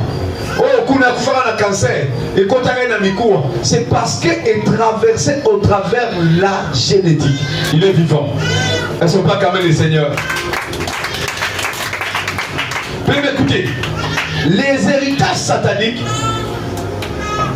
par la puissance du nom de Jésus-Christ, je déclare et je décrète, tu ne seras pas victime d'une maladie héréditaire au nom de Jésus. Je déclare et je décrète au nom de Jésus. Si dans ta famille, tu vas couper la maladie héréditaire, moi je déclare et je décrète, tu ne seras plus victime de la maladie héréditaire au nom de Jésus. Je déclare dès ce matin, tu seras guéri au nom de Jésus. Si tu l'es déjà, moi je déclare et je proclame la guérison dans ta vie, la guérison dans ton sang au nom puissant de Jésus-Christ. Alléluia. Bien aimé, écoutez. Ta santé ne sera plus victime des opérations, ta santé ne sera plus victime de maladies, ta santé ne sera plus victime de maladies qui viennent génétiquement au nom de Jésus. Si tu me dis un bon amen, je prie, comme je suis en train de voir, dans la famille, un chef coutumier, où je vois des maladies, n'a déclaré plein de décréter que cette maladie-là s'arrête au nom de Jésus. Si tu me dis un bon amen, nazo lobe la makila na yo, maladie nyoso na makila wana nyoko la rabato ko marabato. Tu es guéri ce matin au nom puissant de Jésus-Christ. Alléluia. Même écoutez, ta santé ne sera plus victime. Je te l'ai dit au nom de Jésus. Deuxième chose, les instruments ancestraux. Il est vivant. Vous savez, nous sommes de quoi il avait pas de biseau. Tokola babilo moto na mandaku. Oboyo so kota na porte na ndaku boy. Okuti batie bikeko moko liboso. Ozo kota na ndaku boy. Okuti batie ba makonga. Vous voyez des choses bizarres. Amen, amen. Et quand tu regardes ces choses-là, on sentit qu'on bang à mort et on s'arrête. Et ce qui est encore plus grave, Boutou avec Koka, courir zate. Alléluia. Mais en réalité, en réalité, il y a un problème, il y a puissance dans le monde. Vous sentez, quand vous courez en Nagoza, mais il faudra courir qui. Tu te rends mal à l'aise, au combien de temps qui m'en a. Faut aller libanda. Pourquoi? Parce que Ekekowana et Lokowana ils sont dérangés. Alléluia. Elles ne sont pas comme les seigneurs. J'aimerais dire à quelqu'un, la vraie sécurité de la vie réside entre le nom de Jésus. Alors comprendre la vraie sécurité de la vie se réside au nom de Jésus. La sécurité n'est pas dans les instruments ancestraux, non, la vraie sécurité c'est le nom de Jésus. Amen. Oh, il est vivant. Elles ne sont pas comme les seigneurs. Mais écoutez, troisième point, tu dois comprendre, il y a aussi l'héritage de la servitude. Il est vivant. Ça fait référence même à Makila. Il y a aussi l'héritage de la servitude. Écoutez-moi bien aimé. Lorsqu'il y a l'héritage de la servitude, tu dois comprendre qu'il y a tellement de choses qui se passent dans ton sang. Écoutez-moi bien aimé. Les personnes qui sont sous l'héritage de la servitude vivent sous la malédiction. Rien n'avance dans leur vie. Alléluia. Omoni mutazo bunda mwana mwanza komiko bunda mwana mobala ateka ninité, mais rien ne marche parce qu'il est sous l'héritage de la malédiction. Et vous verrez celui-ci ata sali makambu ndenge na vie makambu wana zo sali kosimbate. Est-ce que pas quelqu'un? Pourquoi? Parce que il est incarcéré. Il est sous l'héritage de la servitude. Non, c'est-à-dire, la malédiction vit en lui. La malédiction ne lui lâche pas. La malédiction ne lui permet pas de réussir dans la vie. Même si à Salimine, il ne réussira jamais. Pourquoi? Parce que la malédiction est là. Pourquoi? Parce que premièrement, il y a d'abord l'héritage de quoi? De la servitude. Alléluia. Ça va, s'il te plaît. Il est vivant. Ils sont comme des esclaves. Celui qui est sous l'héritage de la servitude, il est comme un esclave. Il ne bénéficie de rien. Nous avons ça comme ça doit dégager énergie, mais pour la battre sous. Et il y a un mobile, après ça regarde l'image forme. Ce qui m'a coûté une année, ma bandi va suivre mon souka dans mon baquet, il y a tiré l'île là. Ce qui est bon, à rejoindre moi, si attend ici, et souka dans moi, ça qui est sur nos liens. Pourquoi? Parce que lié à ça sous l'héritage de la servitude. Donc il est comme un esclave. À cause de la moussala les amis bien, mais comme il ne peut pas foutre salaire, il faut problème ça. Donc c'est mieux que nous soit bon, mais tourner pas problème. C'est mieux que nous soit sala, mais il y a moussala aux alatés. Il est vivant. Est-ce qu'on peut acclamer le Seigneur? Quatrième point, c'est l'héritage du nom. C'est pourquoi nous avons dans un mais héritage sur la servitude. Je déclare au nom de Jésus. Comme Christ est venu pour nous rendre libres, ce matin tu seras libéré de la servitude au nom de Jésus. Je prie par le sang de l'agneau, je lève ma main droite. Toi qui as été condamné, toi à qui ta vie est dans les menaces, je déclare ce matin, tu seras libéré au nom de Jésus. Ta vie n'est plus dans la servitude, ta vie n'est plus condamnée au nom de Jésus. Après ce programme, je déclare et je décrète que le Seigneur vienne en aide et qu'il te délivre de toute servitude au nom de Jésus. Est-ce que je parle à quelqu'un? Donc écoutez, ta vie ne sera plus condamnée. Ta vie ne sera plus dans la servitude. Pourquoi? Parce que la Bible dit Christ a donné son sang. Alléluia. Christ s'est livré afin que nous soyons sauvés. Christ a donné sa vie pour que nous soyons sauvés. Il est vivant. Est-ce que vous mettez dans l'ordre? Il est vivant. Christ a donné sa vie. Si vous appelez ça pour moi, il n'en a pas eu. N'a aucun de la pona. N'a volé la pona. Alléluia. Il est vivant. J'ai parlé du quatrième point. L'héritage du nom. Bien écoutez. Et ça n'a pas tout besoin d'héritage par rapport à ma combo, ma pesa bango. Écoutez-moi bien. Il vit, mais il y a un héritage qui réclame sa vie par rapport au nom ma pesa. Comme j'avais dit l'autre fois, tant ma pesa mon combo. Oh mon Dieu. Moi moula mouchanda. Alléluia. Tibola qui veut dire Elo Yako. Yako Pola. Donc c'est un héritage. Nous sommes ça les la kaka Yako Pola. Par rapport à comment ma pessier. Je vous ai dit l'autre fois. J'étais avec l'une de mes filles. Son nom signifie Ngouma. Et vous allez remarquer, il y a même un tas de films qui ont été ratés. Ce n'est pas difficile. Il y a penta, il y a des gens qui l'aiment pas battu. Ou le baba kinois. Papa dit que c'est gâté bazar. Il dit que l'aime pas battu dans la morale. Mais ce n'est pas pécier là.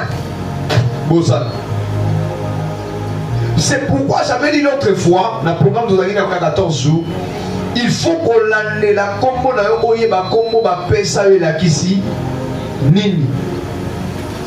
L'héritage du nom. Et l'héritage on se prend pourquoi chaque nom est significatif. Chaque nom a des choses qui se cachent ou qui se cachent derrière. C'est pourquoi tu dois prier pour ton nom. Alléluia.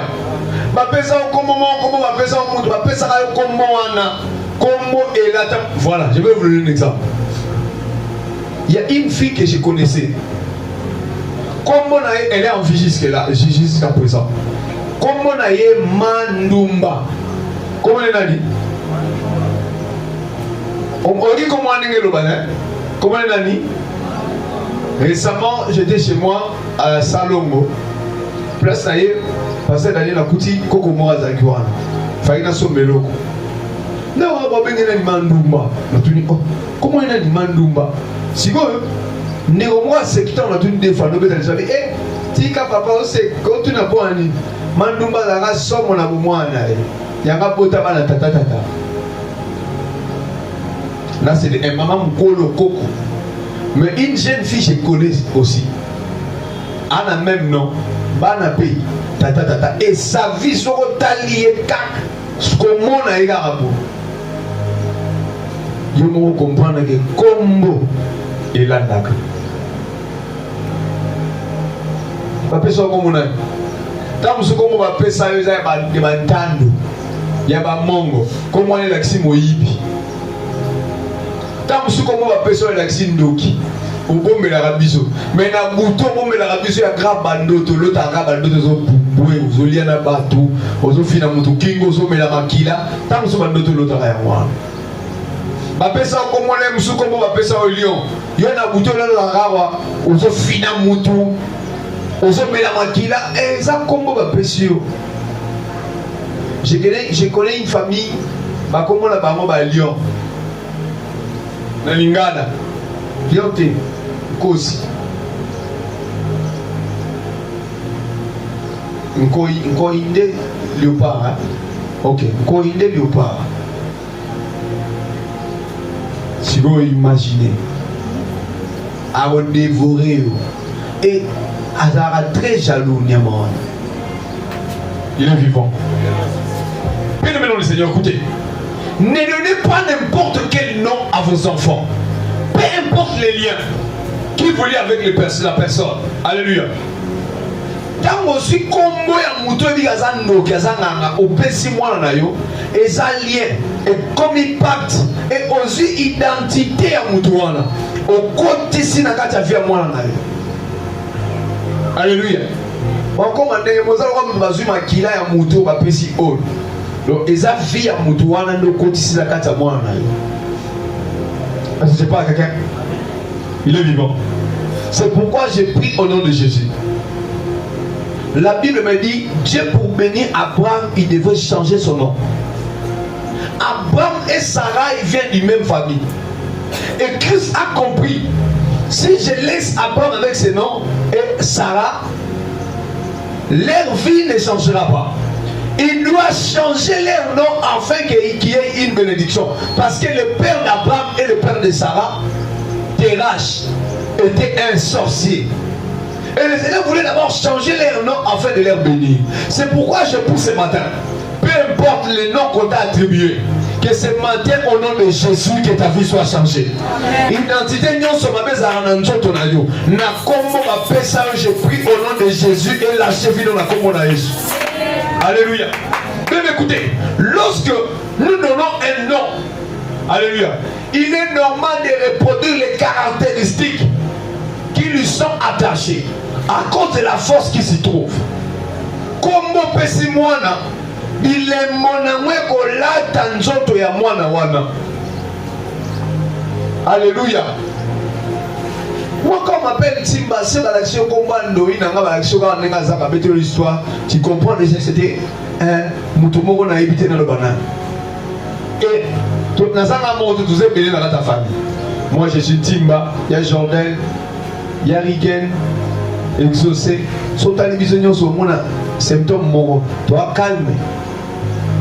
C'est parce que le nom, il y a beaucoup de précision, comment il a caractérisé plutôt par rapport à Moutou, au Bapesio. Il y a mis parler, il y aura une force qui sera derrière. Il y a Bapesio comment Moutou, il dit que papa, Bapesio Kombo. Tu feras la même chose par rapport à quoi? Au nom qu'on t'a attribué. C'est pourquoi dans la vie bien aimée du Seigneur, avant de donner un nom à un enfant, tu dois faire l'analyse. Il est vivant. Alléluia. Cinquième point, les 20 manières de vivre. Apôtre Paul dit dans sa parole, il dit nous avons hérité de nos parents d'une 20 manières, qui veut dire le lenga kobika ya chanana. Le lenga kobika ya tinate. Il est vivant. Je vais rendre ça à une personne. Tu ne seras jamais le produit des erreurs de tes parents. Amen. Je crois que je vais parler à quelqu'un. Tu ne seras pas la reproduction des erreurs de tes parents au nom de Jésus. Amen. Je prie ce matin pour ta vie et ta famille. Ta famille ne sera pas la reproduction des erreurs de nos parents ou de nos aïeux au nom de Jésus. Mais écoutez, certains péchés sont difficiles à abandonner. Car ce sont des héritages familiaux Du Souma Boyiba, eza en famille. Yagomunda, eza en famille. Yabarankin, eza en famille. Yasongi Songi, eza en famille. Yagobota tata tata maman, eza en famille. Yagoiba, eza en famille. Yagosobabazemi, eza en famille. Ce sont difficiles parce que c'est familiaux.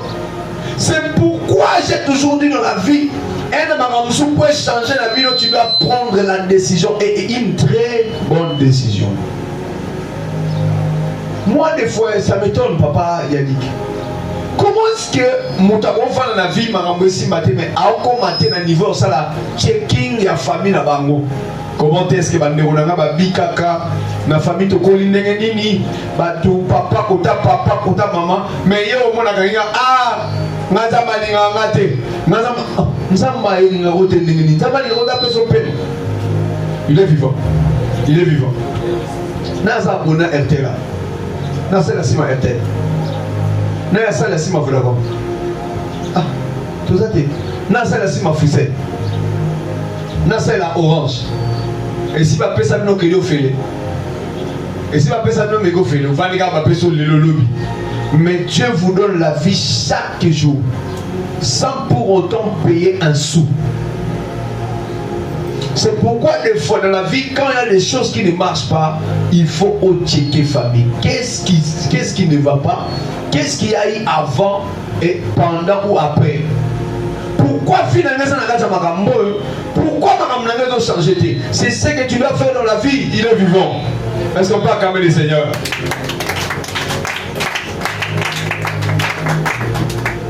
Deuxième grand point, les possessions démoniaques. Personne n'a pas été, écoutez-moi vraiment très bien, parce que dans peu de temps nous allons prier.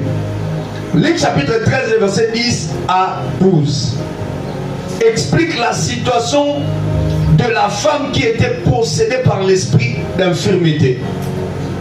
Alléluia. Mais écoutez, lorsqu'une personne est possédée, sa vie est courbée. Je répète, lorsqu'une personne est possédée, sa vie est courbée. Nabandeli. Ce qui m'a possédé, c'est que bon moyen ça est tengami. Il est vivant.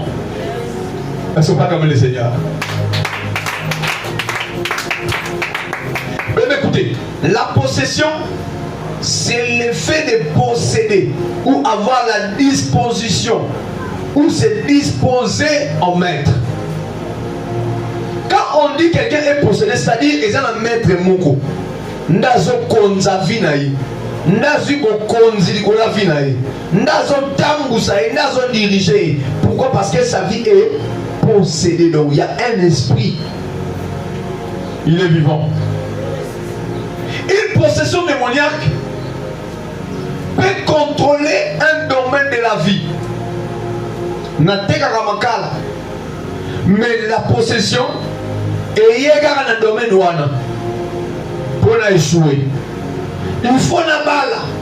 Mais la possession est il faut l'entendre. Mais la possession, comme je suis possédé, cet esprit-là qui contrôle ma vie, il faut la vie. Mais la possession est quotidienne à l'ambassade pour que ma démarche c'est ce qu'on appelle la possession parce que tu es contrôlé. Est-ce que je parle à quelqu'un? Je lève ma main droite comme prophète de l'Éternel. Ton corps est le temple du Saint-Esprit. Dorénavant, ta vie ne sera plus contrôlée au nom de Jésus. Ta vie ne sera sous ta liva. Je prie comme ton corps est le temple du Saint-Esprit. En daté d'aujourd'hui, le Saint-Esprit prendra les devants et il va dominer. C'est lui seul qui va dominer dans ta vie. Aucun esprit n'aura plus l'accès dans ta vie au nom de Jésus. Si tu me dis un bon amen, je prie que le Saint-Esprit commence à opérer dans ta vie maintenant au nom de Jésus. Alléluia. Il est vivant.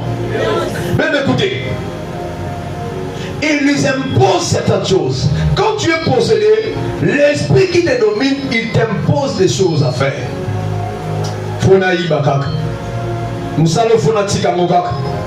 grâce dans le temps à sauter. Relation dans mon aussi m'a sauté. Pourquoi? Parce que cet esprit qui est là, il te pousse, il t'impose à faire des choses. Ce n'est pas toi, mais c'est l'esprit qui est là, c'est lui qui te domine, c'est lui qui te pousse à faire même des gestes. Alléluia. Vous savez bien dans le Seigneur. C'est pourquoi il faut avoir cet esprit. Hier, l'ennemi voulait me déranger. Alléluia. L'ennemi voulait déranger ma santé. Mais comme le Seigneur est vivant et il n'a pas permis. Alléluia. Elle ne veut pas la terminer la haute encore. Parce que l'ennemi ne peut rien contre ma vie. L'ennemi ne peut rien contre mon foyer au nom de Jésus. Il est vivant. Mon corps appartient à Dieu. Mon corps n'appartient pas aux esprits méchants. Peu importe les combats, ils en ont d'autres. Ils en ont moto. Moi, j'ai une chose, j'ai toujours dit aux gens. Je te dis. Hein? Moi? Non. Il est vivant. C'est que j'ai aimé une chose que mon père spirituel a dit aujourd'hui. Il a dit ceci. La différence entre Christ qui est ressuscité et Jésus-Christ qui est dans la crèche. Et ça que tout le monde dit mais sur la crèche, il voit Christ comme étant un bébé. Donc il ne croit pas vraiment au miracle. Mais Moutazo dit mais soir c'est quoi? Il est capable de vivre les choses. Donc pour lui, il n'y aura pas d'impossibilité. C'est ce qui fait que c'est quoi on vit le miracle. Mais si on a une crèche qui est là, moi je un miracle dans la vie. Que Dieu bénisse mon père spirituel, le prophète Élisée Kongolo. Voilà. Au-delà que Christ est vivant et ressuscité, ne peut jamais voir d'abord les obstacles dans sa vie. Alléluia. Dans la vie, bien aimé, quand tu vois, tu crois que Christ est ressuscité, il est réellement ressuscité. Il y a des choses qui ne vont jamais persister devant toi. Il y a des choses qui persistent parce que tu es le monde à Yesu Koufa, Yesu Mamemisa Kouloussou, Yesu Zara na crèche, Yesu tu es là dans la grotte. C'est ce qui fait la différence.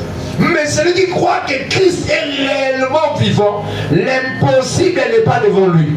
Et j'aimerais te dire, l'impossible ne s'imposera jamais dans ta vie. Christ est capable d'opérer le miracle. Il est vivant. Pour comprendre.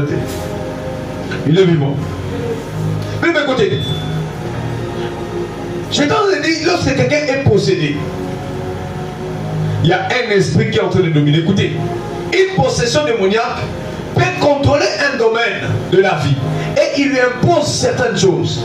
L'envoûtement maintenant, c'est quelqu'un qui t'utilise de loin. Il y a la différence entre la possession et l'envoûtement. Quand tu es possédé, donc le maître est là. La Bible dit cette femme était possédée par les esprits. Amen, amen. Mais écoutez, l'envoûtement, c'est quelqu'un qui t'utilise de loin, au loin. Adana Kimbanteke, Mazo utilisé. Adana Maloueka, Mazo utilisé. Il t'envoûte. Il n'est pas là. C'est pourquoi je prie ce matin. Envoûtement, nous sommes là au rompre. Envoûtement, nous sommes là au bébé Samakamu. Au Kabouana Badou. Les lots envoûtement, il faut que ça mon nom de Jésus. Et nous disons, on est dans la communauté. Je tente de dire, envoûtement, nous sommes là dans la vie, pour ça, c'est la même erreur. Nous sommes là après ce programme. Les envoûtements vont tomber au nom de Jésus. Je déclare que les envoûtements vont tomber au nom de Jésus. Envoûter trop, ça libère trop. Envoûter trop, quoi il peut trop. Mais ce matin, je prie, les envoûtements commencent à s'arrêter maintenant. Pendant que je parle, comme prophète de l'Éternel, que les envoûtements s'arrêtent au nom de Jésus. Que les envoûtements s'arrêtent au nom de Jésus. Que les envoûtements s'arrêtent au nom de Jésus. Si tu me dis mon amen, je prie et je commande à tout esprit qui t'est possédé de commencer à lâcher ta vie au nom de Jésus. Tu commences à lâcher ta vie, ton entreprise, ton mariage, ta santé, tes démarches, que cet esprit-là qui te possédait, tu commences à te lâcher au nom d'eux. Au nom d'eux. Au nom d'eux. Est-ce qu'on peut acclamer le Seigneur? Pour m'écouter, l'envoûtement, c'est que quelqu'un qui t'utilise de loin. Tandis que les possessions, c'est lorsque le possesseur est en toi. Frère en Christ en bonne là, sœur en Christ en bonne là, il est possédé par un esprit. Intercesseur, intercesseuse, mais il est envoûté. Alléluia. Il est vivant. Une chose qui est courbée perd ses sang. Alléluia. Perd son sang. Quelque chose qui est courbé perd son sens. Cette femme a été courbée, comme la Bible le dit, dans Luc chapitre 15, 13 plutôt. La Bible dit, elle a été courbée. C'est-à-dire, elle a perdu l'essence. Quand ton entreprise est courbée, quand tes relations sont courbées, bien aimé, au moins ne l'aura pas l'ongade. Mibali baboya, libala na déjà ba courba et mokal. Voyage nous a courbé, commerce nous a courbé, au moins ne l'aura pas l'ongade. Pourquoi? Parce que ta vie est. Est-ce que je parle à quelqu'un? Il est vivant. Et l'oignon soit courbé et perdra sens nango et perdra valeur. Si ta vie est courbée, mon frère, ma soeur, osala kitoko, que tu sois belle ou beau, tu dois comprendre une chose, tu perdras l'essence. Nous tombons la valeur. Il y a un moment vous allez remarquer que les gens passent sur la mobile à l'équipe à tiki. Alléluia.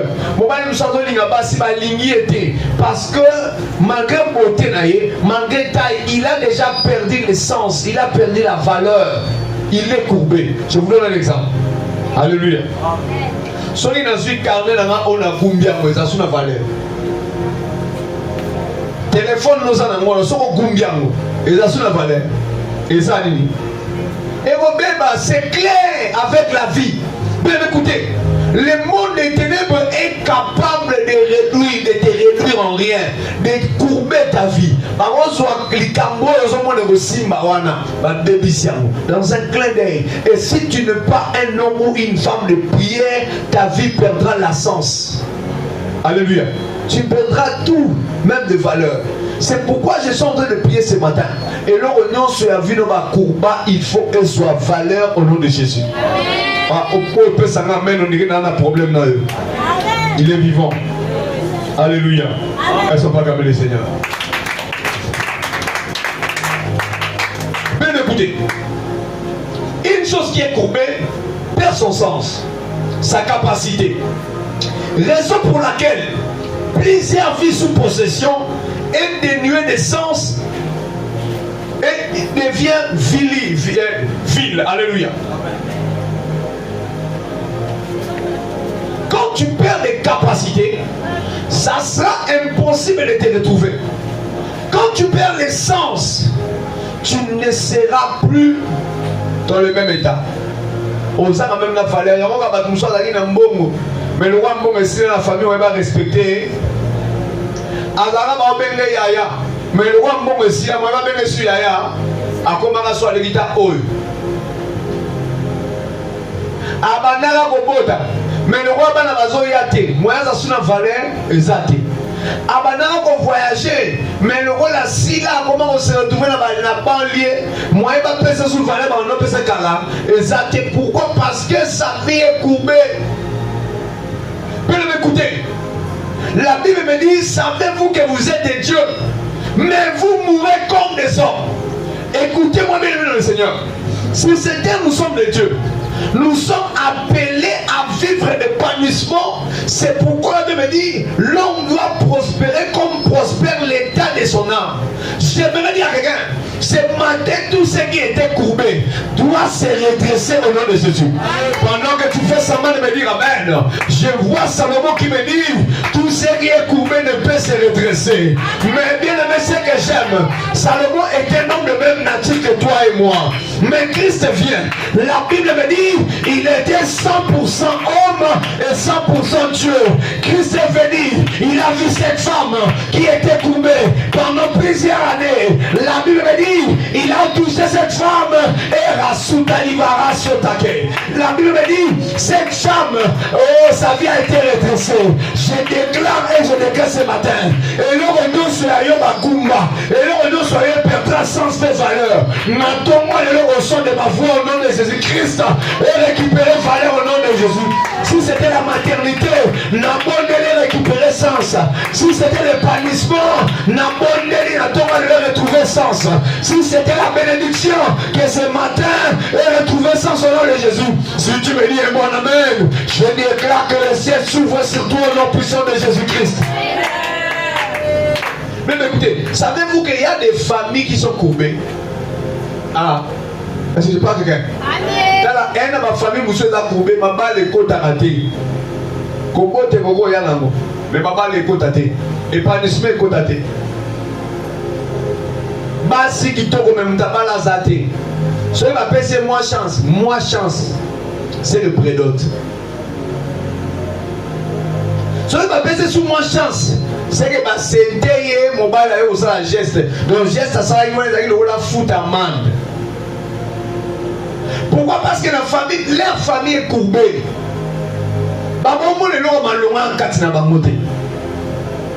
Écoutez bien aimé, j'aimerais dire à une personne.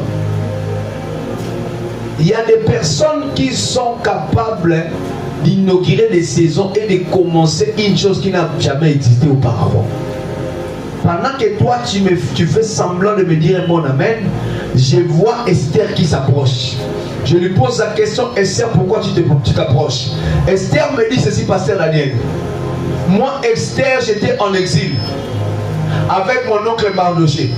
Mais ce qui m'étonne, le trône était occupé par Vachi.